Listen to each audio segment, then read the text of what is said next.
first of all, let me thank you for granting me this interview. My name is Tolu Odebiyi.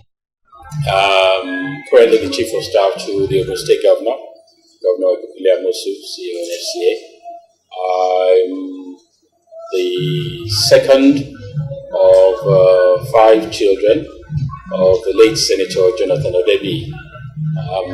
His only son.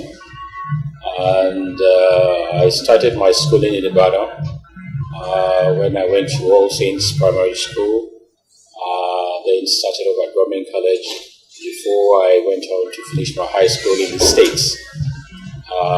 Thereafter, I also went to university in Boston, where I graduated in building construction and engineering technology. I worked in the state for several years before I decided to come back in 2001 when I moved back to Nigeria to come and work with the new national bank that was being brought back, and that's when I started my work in Nigeria, and then thereafter progressed into the political arena. Well, as you're well aware, I was born into a political family. My late father started politics at a very early age, around 29 thereabout, and he was part of the founding members of the Action Group with the late Chief of Abiola. Thereafter, he became a Minister of Finance for the Western region, and also was Minister for Education at one time in the Western region. So he was leader of opposition, and later on he became the UPN Minority Senate leader during the UPN years. So I've had a extensive history of politics in my family. I obviously, coming from a political background, politics was never too far away from me, but I've always seen it as a means of service. Grew up working with the community, engaging the community, contributing, and it was in the when I came back, I remember the ED was in vogue at that time, but I just was contributory to the party, but never really held any political post. It was in 2014 thereabout when the governor called me, and when the governor called me and asked that I come and participate in the political process here in the state, he offered me to consider an interest in the Senate race for the party, which I consulted with the people back home, and later I got involved, and one thing led to the other. I had to step down because the party made the decision, which was okay, and then thereafter I continued to participate in the party until the governor appointed me as Chief of Staff again. Well, I first of all consider myself quite fortunate to have grown up among really highly respectable elders that were around my father. The late Chief of Abiola, Papa, Onobanjo, so these are selfless men of ideas, of ideals, and good virtues. And for me, politics was about service. It wasn't about, and for me, I saw politics as a means of contributing to the community, of lending your service, your expertise, or whatever you can to help humanity. But what I find a bit different now is that the politics of nowadays is quite different from before. Before, it was based on an ideology, based on a belief that the party believes in, that everybody keys into. But now, there are very limited differentiating factors in some of these political parties anyway. We are fortunate in the APC that we've maintained a very progressive stance. And to me, that is in line with what I grew up with, the progressive ideology. And, but also the infiltration of money has also changed a lot of things. I keep telling people, growing up, I never saw my father give out envelopes or share things, but now it's almost like a norm, it's an expectation. Even if you remember back then, I can't remember my father ever making a poster for himself. It's just a poster of the party and the symbol. That's the way it was in those days. It was just UPN, their symbol, and that's it. But now, you have to do your own posters and everything, and so there's a lot of difference now. We have to get back to the roots where the party held sway. The party was, everybody. The party was supreme. They had the first say, they had the last say, and whatever the party decides, that's what everybody has to abide with. And to me, that's my own. That's the kind of party that I'm, the kind of politics that I believe in. Well, I think first of all, let me say that I'm quite fortunate that I've been opportune to serve the good people of Ogun State through His Excellency Senator Amosu as his Chief of Staff. As you know, the Chief of Staff is another all-encompassing position where you are responsible for the governor's well-being, his itinerary, his programs, all the staff surrounding the governor that's attending to the governor, and scheduling all his appointments and all that. So that's a lot. That in itself is very it's very evolving and also very time-consuming. But having said that, I will continue to engage in my party to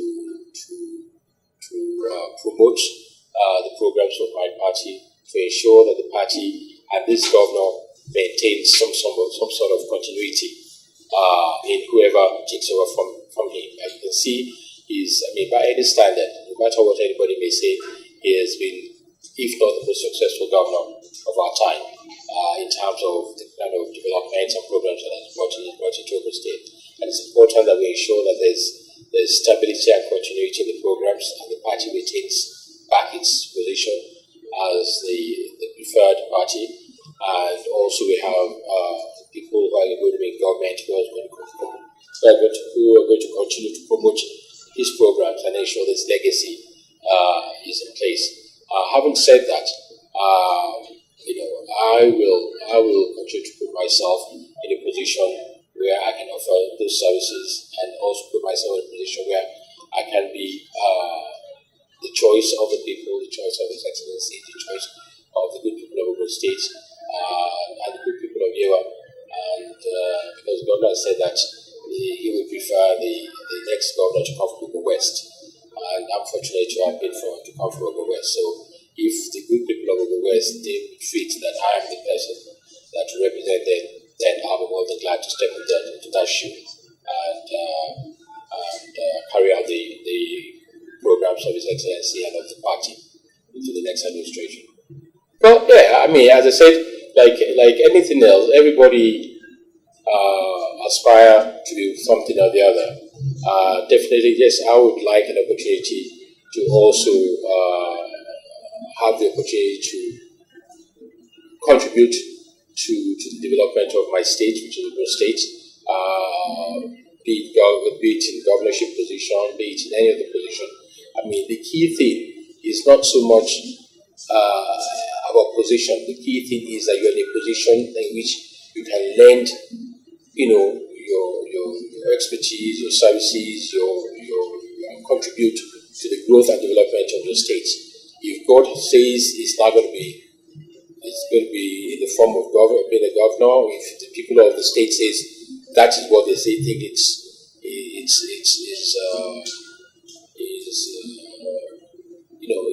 for you, then all well and good, that's good. But I can assure you that in the next coming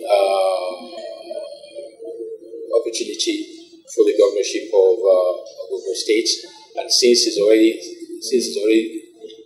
has already said that it's most likely to come from Ogun West, I would definitely put myself forward in one way or the other, as a candidate to be considered for such position.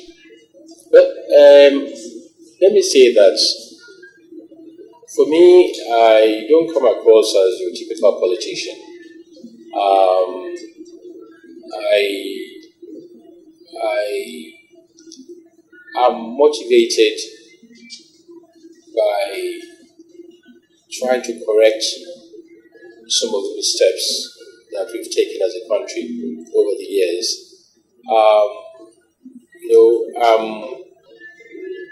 As I said, I grew up seeing selfless men of integrity, men that have truly contributed to the growth and development of our country. And these are men that I call, even this is a generation where I always say we owe them a lot of gratitude, because they were the forefathers that built this country. So I have seen it from their own sacrifices, and a lot of their ideals are the ideals that I grew up with. So I want young people not to look at politics from the wrongs that they see, either all around them or on TV, or what they see some elements in the political class are doing, but to based on what they believe in and what they feel they can do to make a difference. If we all run away and say because so and so is doing something bad, or so and so is stealing or something, then we are just creating more and leaving the void more for people of that same kind coming in, and doing all the things that we complain about.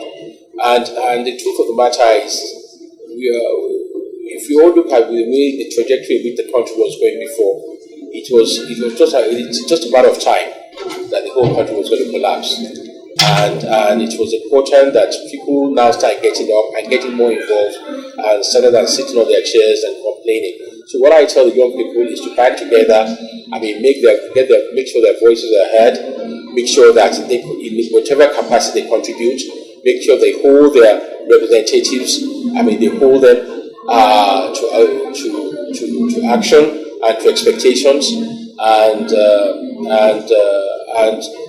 don't be dissuaded or be discouraged by what you see around you. Tomorrow is always going to be another better day, and I can assure you that there are more people like myself, and there are more people that are joining politics, that are in the political race, not because they want something for themselves, but because they feel a need to contribute. I have a name to protect. As soon as I come out now, I'm sure people are going to look at you based on your pedigree with expectation, that they expect you to perform to this level which your forefather or your father has performed to. So you cannot afford to do what you see, all the bad that you see people are doing now, and you fall into that same trap. I cannot afford to do that.